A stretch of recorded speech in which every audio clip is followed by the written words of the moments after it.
Ève Ruggieri est une voix culte de Radio France. Mais ses débuts sur France Inter dans les années 1960 n'ont pas été roses. Humiliée chaque jour par un célèbre animateur, elle a dû s'imposer et a poussé un gros coup de gueule, comme elle l'a raconté ce 11 novembre sur C8. Dans les années 1960, le sexisme peuplait les rédactions.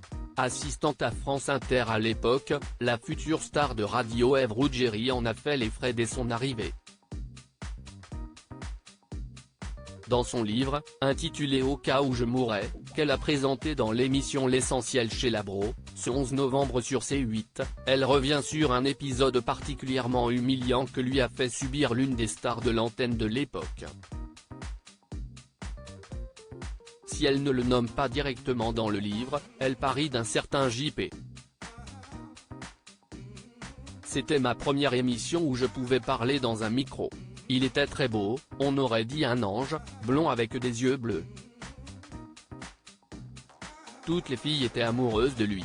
Moi j'arrive, ravi, il ne me dit pas bonjour, il me dit « va me chercher un café », en me tutoyant. Ève Ruggieri ne s'est pas laissé marcher dessus par le sexisme malgré son maigre salaire. Ève Ruggieri prend sur elle et achète un café, avec ses propres deniers, à celui qu'elle est censée assister à l'antenne.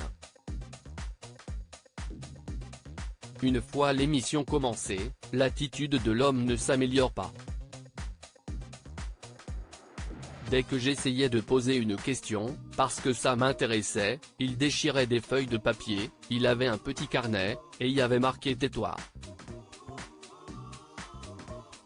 Et un jour, il y a eu marqué « tais-toi ou je te fais virer ». Une menace écrite qu'Ève Ruggieri n'a pas laissé passer. J'ai traversé le couloir, je suis entré chez Pierre Huyonne qui était le directeur de France Inter et je lui ai dit, ou je suis augmenté ou je m'en vais, je ne fais plus cette émission. Il m'a dit, mais tu viens d'arriver, pourquoi tu veux être augmenté? Je lui ai dit, parce que je suis humilié tous les matins en direct, donc je ne veux plus.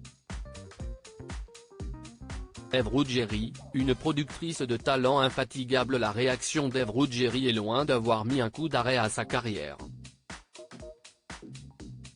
Entre 1979 et 1988, la productrice a même eu sa propre émission sur France Inter, la quotidienne intitulée Ève raconte.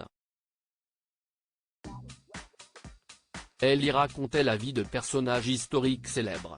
Un rôle qu'elle a ensuite délaissé pour devenir, le temps d'une année, directrice des programmes de la station. Elle n'a jamais quitté la production radiophonique et musicale, et à 84 ans, continue de réaliser des programmes pour Radio Classique. Article écrit en collaboration avec 6 médias.